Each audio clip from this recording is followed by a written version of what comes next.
Billy, like my grandmother, loved to make me watch scary movies. Well, they laughed and I jumped. You can ask just about anybody in my life how easily startled I am. But that June of 76, we had decided, after the failed attempt of the earlier movie, to go see The Omen. It's almost a trope, actually, for romantic couples to go to scary movies because, yeah, it's dark, and two, you're startled, so you can hold people's hand. I mean, it's in both The Young Royals and Heartstopper and many other movies. And that's exactly why I liked going to them, not because I was startled, but we could sit in the back, in the dark, hold hands, and get scared together. Or again, he would laugh, I would get scared. I found the movie actually quite scary, and it had an effect on me, but that's another story. So in the walk home, we had to walk through an unfinished housing development and a relatively newly planted cornfield. And it was dark and nobody was around, so we got to walk home holding hands, which was amazing. And I remember that conversation quite clearly. Not word for word, of course, but the basic topic and what we were talking about.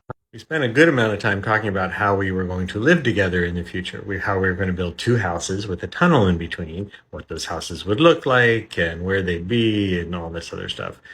That's very similar to the way a lot of people used to have to live in an apartment, for example, with two rooms, one that looked like a bedroom where you slept in the other two, in case you had guests over. But we were each going to have our own house with a tunnel in between. So it moved on to what we wanted to do for our futures. Earlier that school year, somebody came to our school to give a talk. I think it was an astronaut. Anyway, about when he was 16, he made a list of 100 things he wanted to do in life. We call that a bucket list now. So I made that list and I told Billy about it.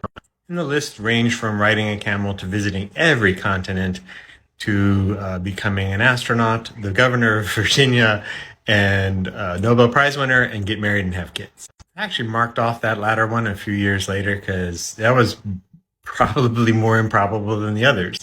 Things have changed. Of course, I've modified the others.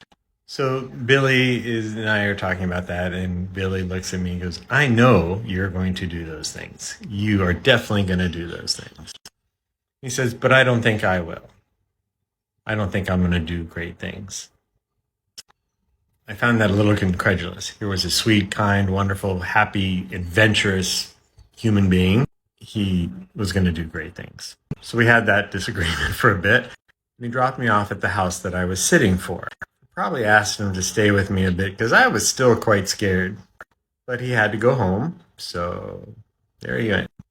But the movie had a lasting effect on me for the next few weeks. I'll tell that story some other time.